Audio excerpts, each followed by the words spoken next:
Ya, welcome back to Science on Tech Channel teman-teman. Jadi sekarang kita bakal terusin serial kita tentang ngomongin sistem desain nih. Masih di part of data model. Jadi sebelum kita udah belajar tentang relational data model, terus kita udah belajar juga tentang document data model, terus sekarang kita udah belajar tentang graph data model ya sebelum video ini. Nah sekarang kita masih di bagian data model teman-teman. Nah tapi kita lanjut ke part 3, yaitu kita bakal bahas tentang query ini teman-teman. Jadi apa sih query? Jadi query itu adalah bentuk request dari klien untuk bisa berinteraksi dengan aplikasi. Nah biasanya kalau istilah query ini itu digunakan mainly di aplikasi database biasanya gitu ya. Tapi tidak membatasi, istilah ini tuh tidak membatasi ketika teman-teman pengen interaksi ke aplikasi stateful teman-teman misalkan. Jadi aplikasi teman-teman nyimpan persis the data gitu ya di server atau nyimpan sesuatu di memori, terus teman-teman pengen retrieve the data gitu ya, teman-teman bisa bilang itu juga query gitu ya. Cuman rata-rata orang bilang query itu ya mainly interact with the database gitu ya. Jadi kita akan stick to that point gitu ya. Jadi kita akan pakai istilah query ini untuk bisa berinteraksi dengan aplikasi mainly di database. Oke, jadi sebuah request yang dilakukan oleh klien untuk bisa berinteraksi dengan aplikasi mainly database. Itu adalah query teman-teman. Oke. Nah, ada dua jenis query teman-teman, ada yang imperatif, ada yang deklaratif.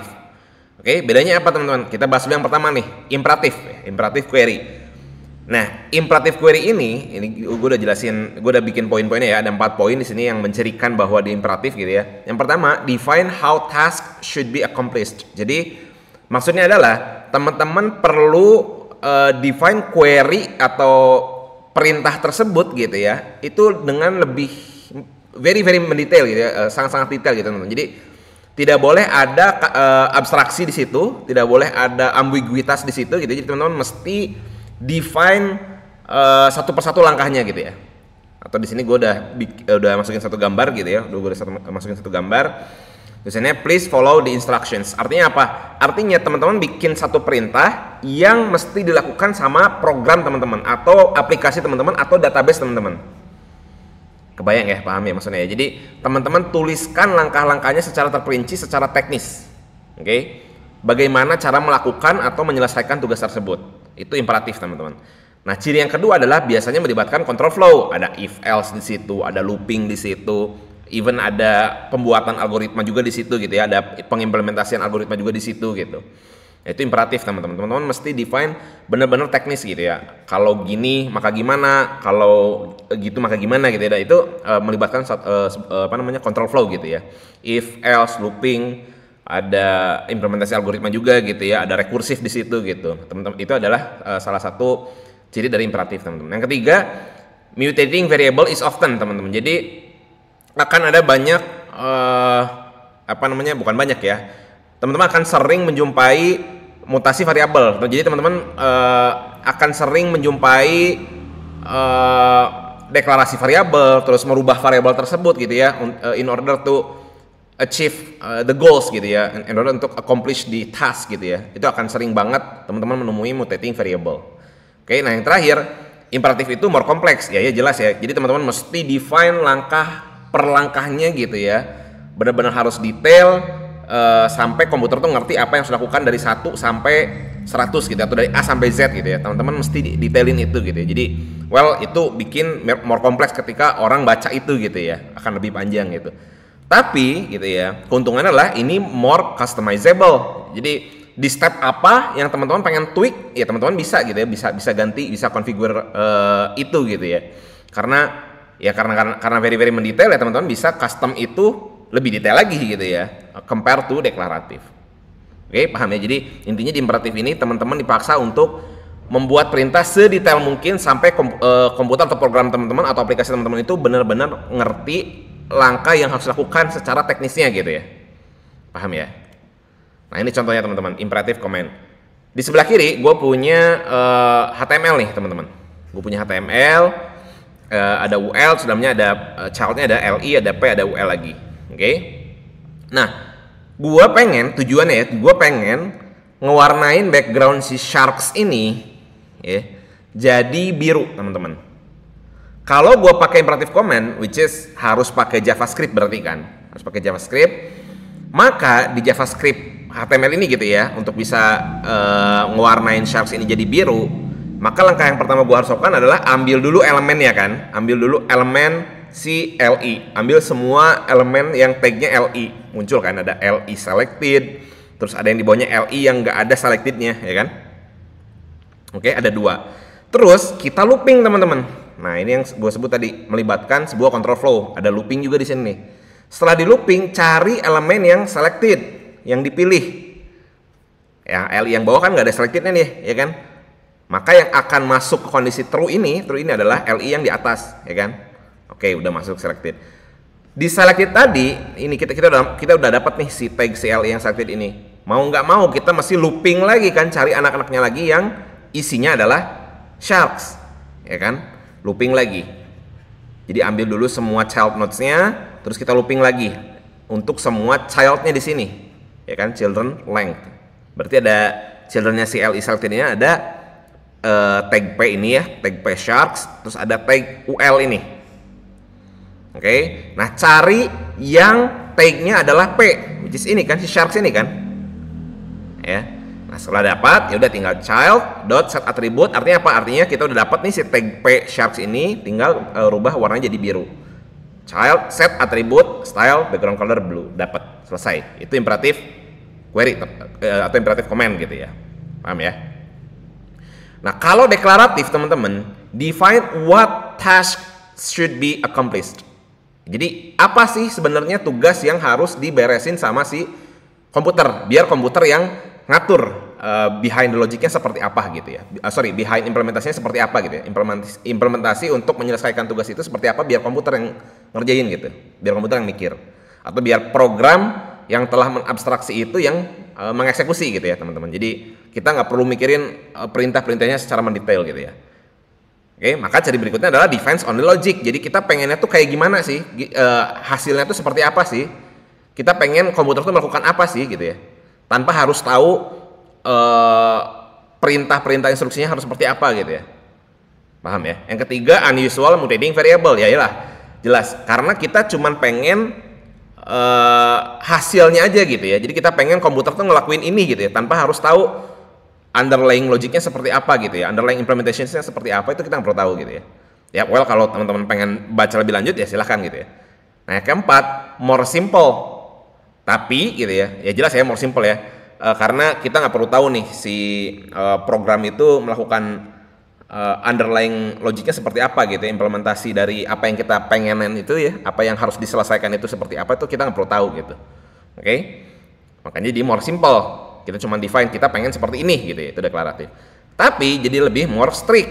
Ya, kita nggak bisa terlalu kita nggak bisa terlalu custom si cara komputer melakukan sesuatu gitu ya.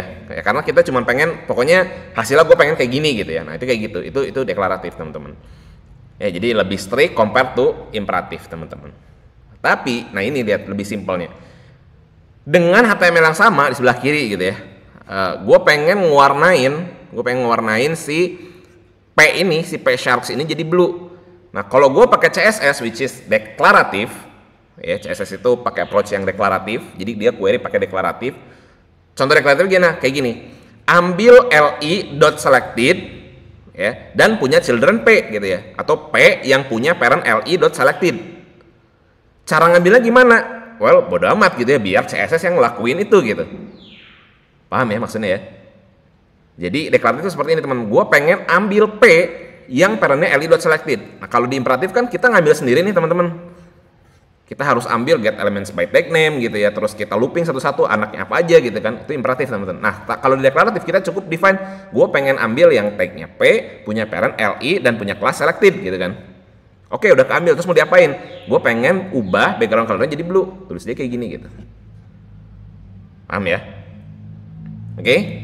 Nah, atau gue compare jadi satu analogi lagi nih teman-teman. Contohnya masak nasi goreng nih teman-teman.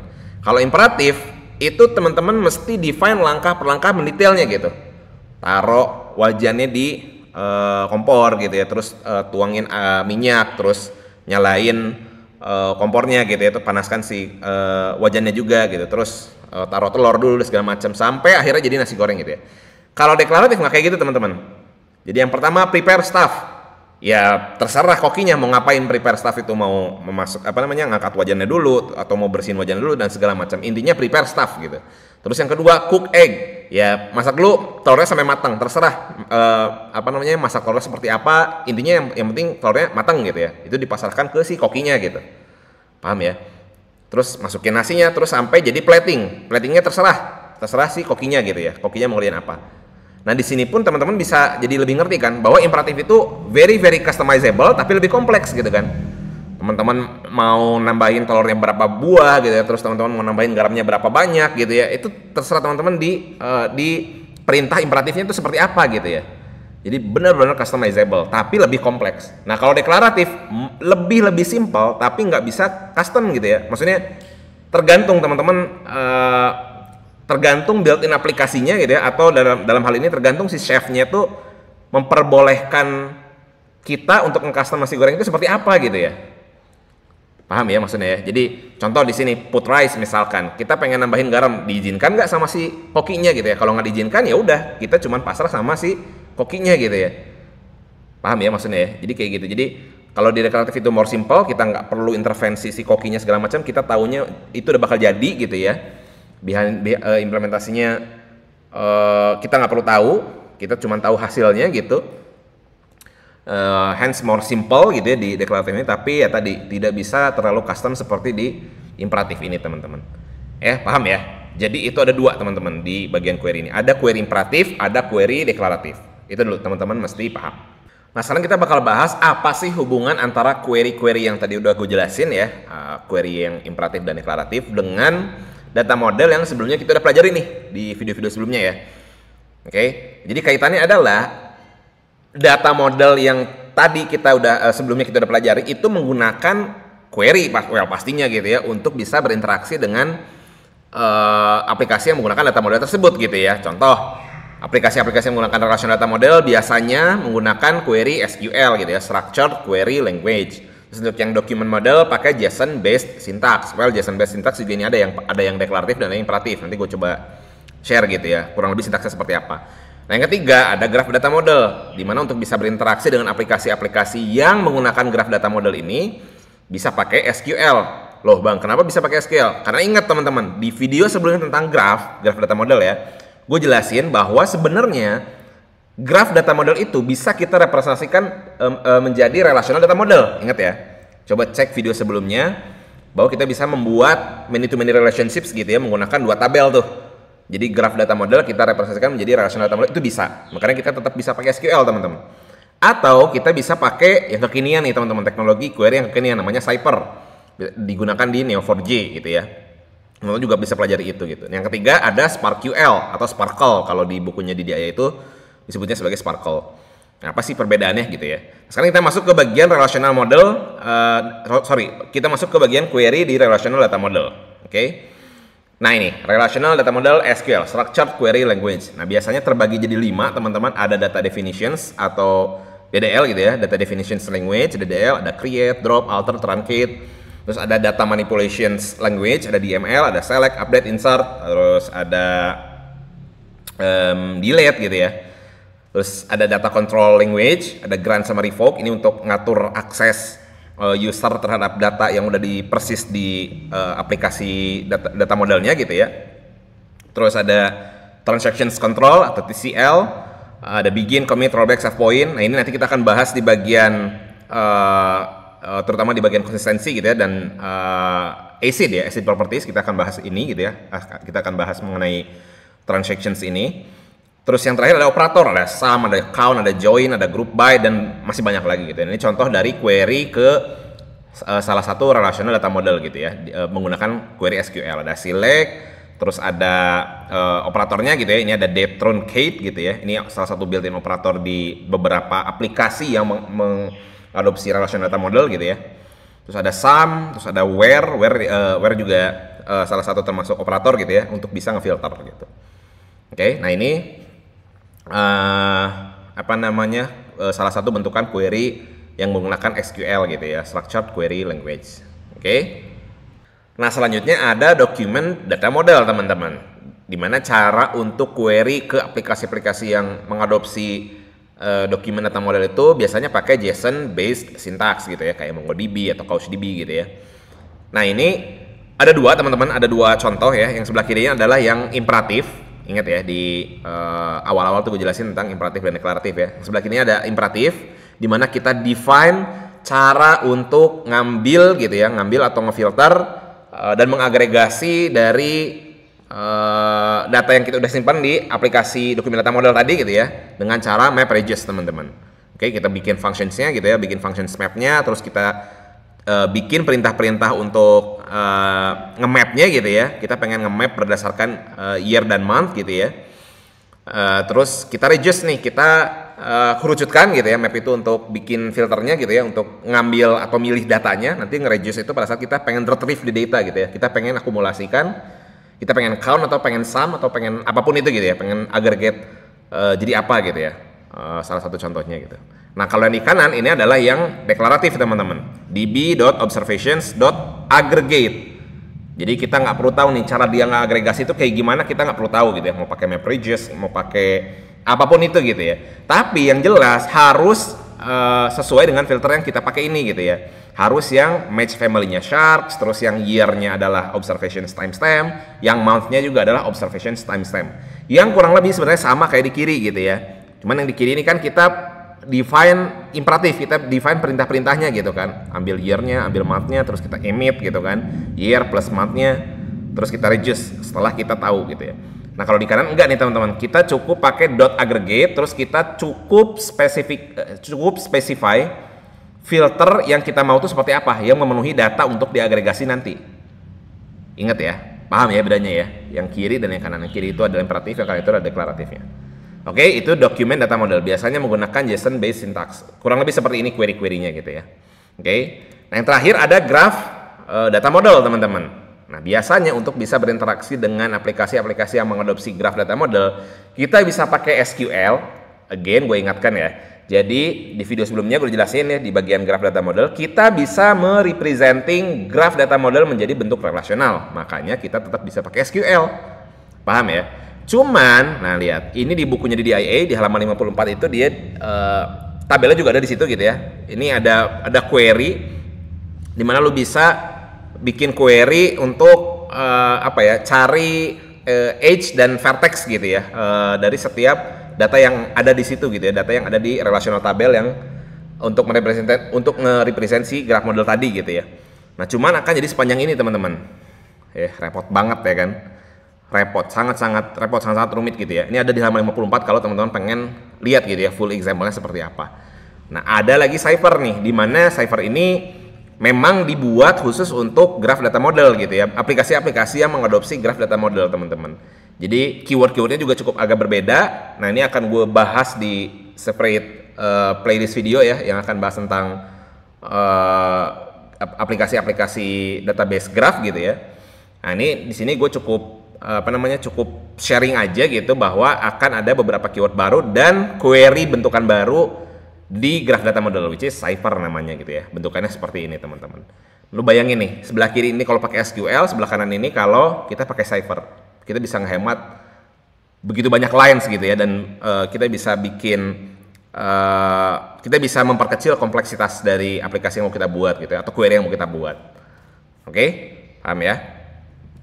Nah, di graph model ini ada dua teman-teman sebenarnya query native yang memang diprogram khusus untuk bisa nge-query ke aplikasi-aplikasi yang mengadopsi graph data model gitu ya. Selain tadi ada Cypher ya, ada Cypher ini.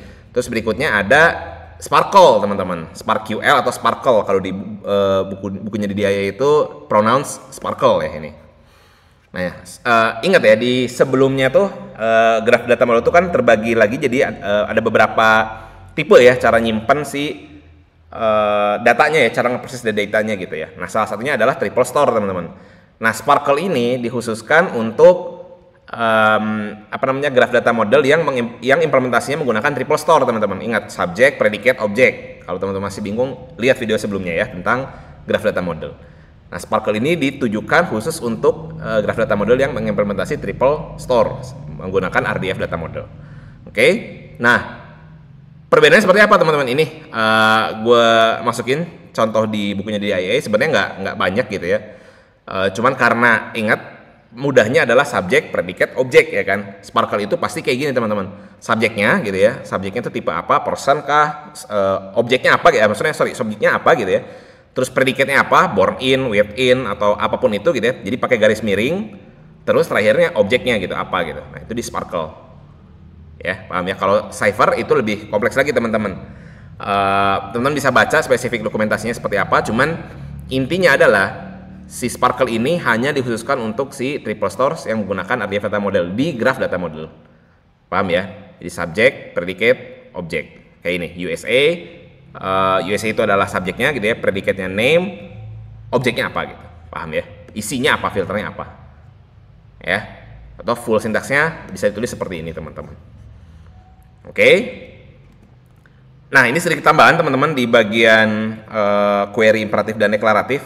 Ini ada dua aplikasi yang udah famous banget gitu ya, yang udah dipakai di industri banyak gitu ya, diadopsi luas di industri tech sekarang. Itu ada Terraform dan Ansible teman-teman. Nah, kedua open source tools ini gitu ya, yang biasa dipakai oleh DevOps atau SRE atau infrastructure atau lingkungannya itu gitu ya. Nah, itu menggunakan declarative approach teman-teman. Artinya apa? Artinya ketika teman-teman pakai Terraform atau Ansible gitu ya, teman-teman hanya define hasil yang pengen teman-teman dapatkan gitu ya. Contoh di Terraform misalkan, gue pengen bikin EC2 instance di AWS gitu ya, di region apa Southeast 1 gitu ya misalkan gitu ya. Udah teman-teman tinggal define gitu ya. Ambil modul EC2 instance, terus define regionnya apa, namanya apa, speknya seperti apa, udah selesai. Teman-teman enggak define cara untuk akses API-nya, create API-nya segala macam gitu ya, bikin request-nya segala macam, itu enggak. Nah, itulah yang disebut sebagai declarative approach teman-teman. Ansible pun sama gitu ya. Sebisa mungkin ketika teman-teman pakai Ansible, pakailah modul-modul yang memang sudah deklaratif gitu ya. Teman-teman nggak perlu bikin perintah-perintah untuk instalasi A, B, C, D gitu ya, untuk install something di server misalkan. Itu nggak perlu teman-teman. Teman-teman bisa pakai modul-modul yang deklaratif. Walaupun sebetulnya kedua tools ini bisa teman-teman menggunakan approach imperatif teman-teman. Cuman tidak recommended ya, maksudnya bukan tidak recommended sih. Jadi akan kalau kita bicara soal kompleksitas gitu ya, akan cenderung jadi lebih kompleks gitu ya kalau kita pakai imperatif gitu teman-teman. Di sebelumnya kan udah jelasin ya bahwa imperatif itu akan jauh lebih kompleks daripada yang deklaratif gitu ya. Dan yang deklaratif itu cenderung untuk idempotent teman-teman. Jadi tidak menimbulkan masalah kalau kita eksekusi berulang-ulang kali gitu ya. Cenderung untuk seperti itu, cenderung untuk idempotent gitu ya. Walaupun tidak semua deklaratif itu selalu idempotent gitu, tapi cenderung untuk idempotent gitu. Oke. Itu aja teman-teman ekstrasnya. Jadi dan itu semua tentang data model. Jadi sebagai penutup kali ini, selanjutnya kita akan belajar tentang beberapa data structure gitu ya, yang akan sering kita jumpai di teknologi database yang ada sekarang gitu ya. Kita akan coba bedah data structure apa sih yang mereka gunakan gitu dan kenapa itu tepat untuk dipakai di beberapa database atau di beberapa aplikasi yang teman-teman pakai gitu di use case yang teman-teman pakai. Oke, itu aja tentang materi data model. Thank you and see you.